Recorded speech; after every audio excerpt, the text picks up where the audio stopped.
Hey everybody, Prepper Nurse 1 here. Today is Tuesday. It is the 14th of September 2021.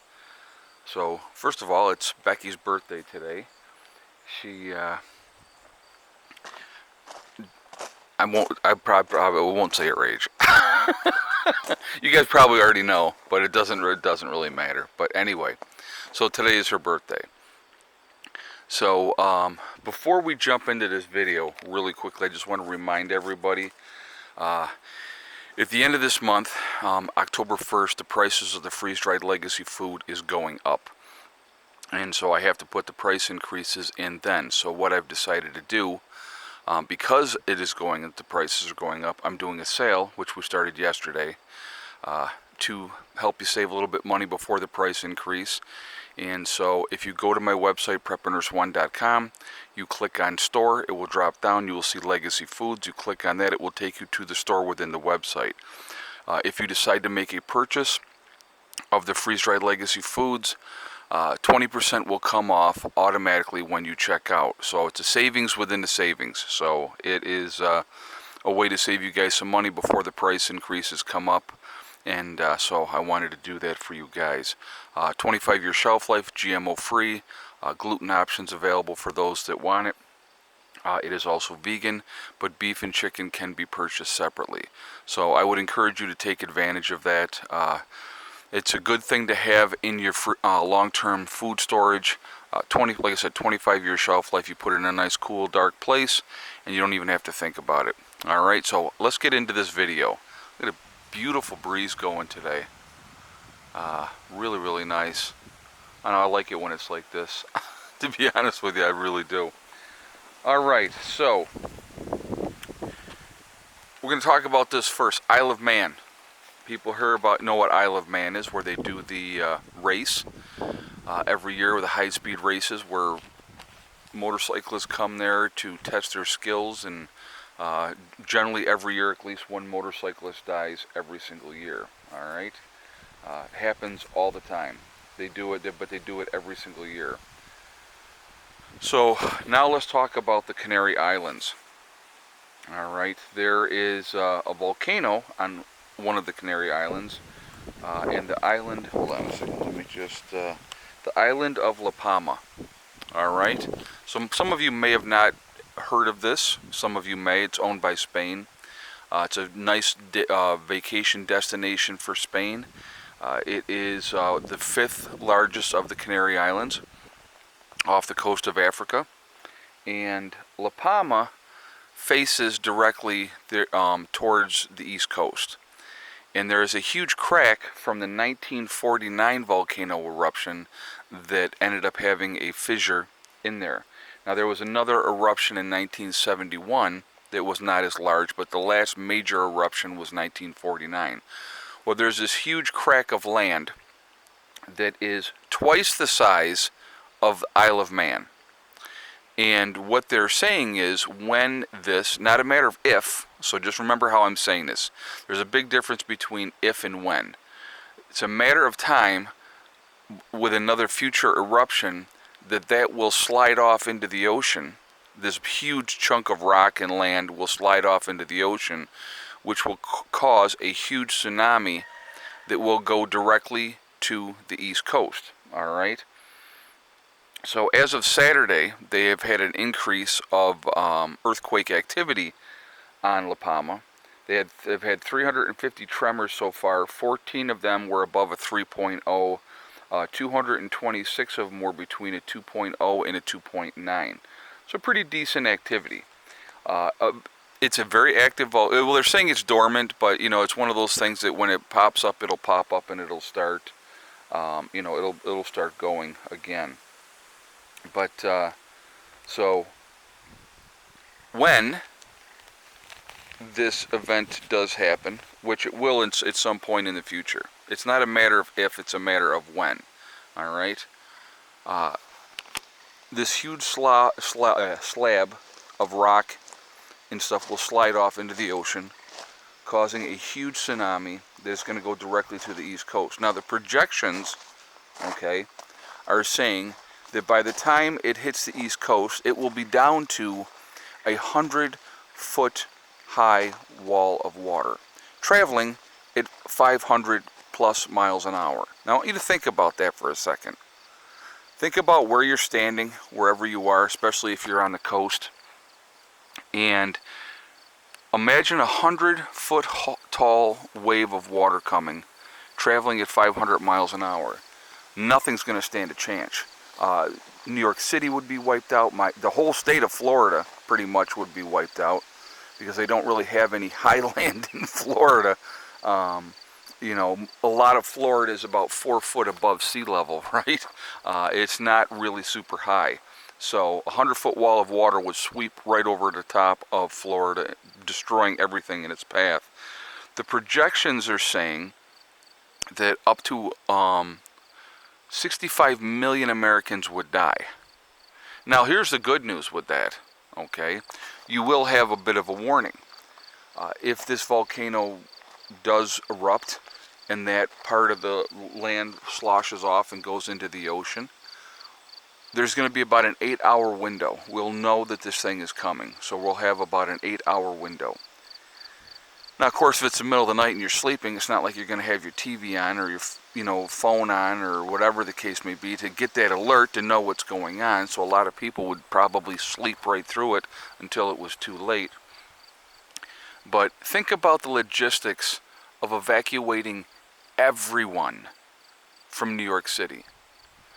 What I want you to think about is this. When we have rush hour traffic, and you look at how backed up rush hour traffic can be, and that's just people going to and from work. Think about that aspect of it. Now, think about the logistics of millions of panicking people realizing that they need to get to as high as ground as they possibly can within this 8-hour window. So even if you had a full 8-hour head start, some of you are going to get out, some of you are going to get up, but not everybody. A lot of people would be jammed up and they're screwed. They're saying, again, the estimated loss of life would be 65 million people. 29% of the population, I think, of the United States lives within a certain area of the coastline. So, and we're not just talking, one small area. We're talking about the whole coast. Those are one of the reasons why I don't live on the coast. I love the coast. I think it's beautiful. I love to go visit. But man, no thank you. I would not want to live down there full time for those reasons. I like my high elevation. I like to be as high as I can, because if when this event happens, if it happened in our lifetime, which we don't know, which we absolutely do not know, but if it happened in our lifetime, it would be devastating, and not a whole lot of fun. Not a whole lot of fun to deal with. And the aftermath of that would be just catastrophic. I mean, just think about the nuclear power plants that we would have. We would have several, not just one. We would have several Chernobyls going off at the same time, because there'd be nothing you could do to stop it. Nothing you could do to stop it. But and then the people that do get out, where are they going? Where are they going? Very scary situation.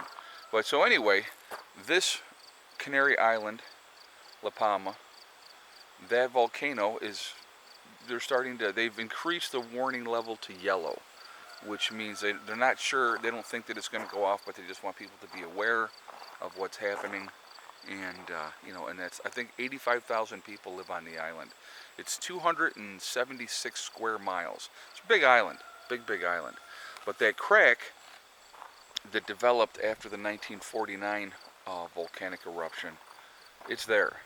And like I said, they've done the studies on it, and they feel like, initially they were saying that the initial tsunami would be 150 meters high, which I think is about 300 feet. So think about that. I think 300 or 350 feet high, the initial one. But by the time it got to the East Coast, it would have settled down to 100 foot high. Isn't that nice? Sitting on the beach in your hotel, having a nice vacation, and a 100-foot high wall of water is coming at you at 500 miles an hour. You wouldn't have the time to blink, and that would be it. Scary scenario. But it's a reality that will happen at some point. It's not a matter of if and might and, oh, I don't know, I'm not sure. It is definitely a scenario that will happen at some point. Now, am I saying that it's going to happen soon? I am not saying that. I'm just trying to make people aware of that possibility that could happen. So what I would encourage people to do, again, and I know I talk about alternative routes, staying off of main highways and stuff like that. If you live anywhere on the coast, and this warning comes in, you got an 8-hour window. I would advise you to use it as the best of your ability to get as far inland as you possibly could. If that means having a motorcycle to be able to circumvent traffic, to ride on the corners or whatever the case may be, have a bicycle, at least you could be moving and have some semblance of control, but have a game plan of how you would get out of there, away inland to higher elevation as quickly as you possibly could. That would be really, really important. Freaking mosquitoes, man. Even on a windy day, you would think on a windy day like this, they would not be out, but apparently they are, and I didn't put on any bug spray. Anyway, so yeah, I want to hear your guys' thoughts on this. This is not like one of those things like Yellowstone, where people are like, oh, well, Yellowstone. See, look, here's the reality of with like even a Yellowstone event. Eventually, Yellowstone will go off. When? We have no idea. Okay? But it will go off again. It has gone off in the past. It goes off about once every 600,000 years.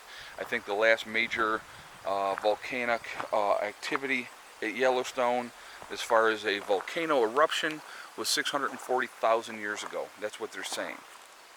So, it's overdue. But that's okay. That's another whole kettle of fish. But again, these are events that are going to happen. Not maybe, oh, I don't know, it might, and blah, blah, blah. These are events that will happen at some point. So I would, just like I said, I would encourage people to be proactive, think ahead, have a game plan. It may not happen in your lifetime. But if it did, and you didn't do nothing about it, and you didn't have any kind of game plan, especially with that much of a warning, that you would have a bit of a warning, doing something about it is a definitely good thing. Is that Miss Molly sleeping over there? I think so. Look at this. I'll show you. There's Mr. Max. Mr. Max? So anyway, guys, I do want to hear your feedback on this. I want to hear what you guys have to say. There she is. Having a nap. Little sleepy girl. So, anyway, I definitely want to hear your feedback on this, and I want to hear what you guys have to say. I will be throwing up a second video probably at 7 o'clock today. So, just reminding you, I hope everybody's doing well. I hope you guys are having a good day. Remember, we are all in this together. That is important to remember. Also, remember to hug and kiss the ones that you love. Excuse me if I could talk. Remember to hug and kiss the ones that you love. Tell them every single day. Tomorrow is not guaranteed. We never know what's going to happen in life. Thirdly, STD. Step, thing, and day. One step at a time, one thing at a time, and one day at a time. Whatever you are trying to accomplish, whatever you are trying to do, you can do it. The only one that can stop you from reaching your goals is you. That's it. Nobody else can stop you. You stay positive and stay away from the negativity, you're going to be just fine. All right? Set your goals. Make them happen. Don't listen to negative people telling you what you cannot accomplish. Those are people that just want to bring you down because they're miserable in their own lives.